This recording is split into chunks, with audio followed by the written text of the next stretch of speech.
আসসালামু আলাইকুম। আপনি যদি একজন কর্পোরেট জব হোল্ডার হয়ে থাকেন বা বিজনেস ওনার হয়ে থাকেন, তাহলে আজকের এই 5টা মার্কেটিং টার্মস আপনার জন্য বেশ কাজে আসবে। প্রথমেই আসি tie in sales. Tie in sales বলতে যখন কাস্টমার একটা নির্দিষ্ট প্রোডাক্ট কিনে তখন তাকে আরেকটা প্রোডাক্ট কিনতে বাধ্য করা।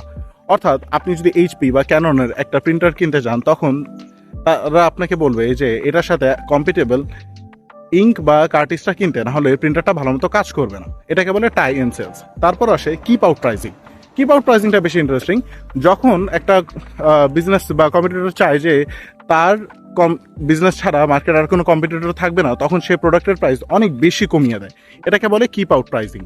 যেমন ভারতে টেলিকম ইন্ডাস্ট্রিতে যখন জিও লঞ্চ হয়েছিল, তখন তারা ইন্টারনেট প্রাইস এতটাই কমিয়ে রেখেছিল যে অন্য কোনো কম্পিটিটর মার্কেটে এন্ট্রি পর্যন্ত করতে পারেনি। ঠিক আছে, তারপর আসে আমব্রেলা প্রাইসিং। আমব্রেলা প্রাইসিংটা হচ্ছে একটা ছাতার মতো অবস্থা। যখন একটা লিডিং কোম্পানি প্রাইসগুলো অনেক বাড়ায় রাখে তাদের প্রোডাক্টের জন্য, তখন তারা দেখে ছোট ছোট কোম্পানিগুলো একটু সুযোগ নিয়ে তাদের প্রাইসগুলো বাড়িয়ে দেয়। এক্ষেত্রে কি হয়, আইফোন যখন ফোন লঞ্চ করে অনেক বেশি দামে, তখন কিছু ফ্ল্যাগশিপ ফোন যেমন স্যামসাং, ওয়ানপ্লাস, তারাও তাদের প্রাইস বাড়িয়ে দেয়। কিন্তু মানুষের সাইকোলজি, লাইক কাস্টমার সাইকোলজিতে এটাই কাজ করে যে আরে এই ফোনগুলোতে অ্যাটলিস্ট আইফোন থেকে কম দামেই আছে, তো কিনাই যায়। সো আমব্রেলা প্রাইসিং এইভাবে হেল্প করে। এরপর আসে SoLoMo. Basically social, local and mobile, এই তিনটার মাধ্যমে যখন আপনি কম্বিনেশন করে আপনি মার্কেটিং করেন, এটাকে বলা হচ্ছে সোলোমো। এবং লাস্টলি আসে ওয়াইল্ড ক্যাট। ওয়াইল্ড ক্যাট ব্যাপারটা বেশ ইন্টারেস্টিং।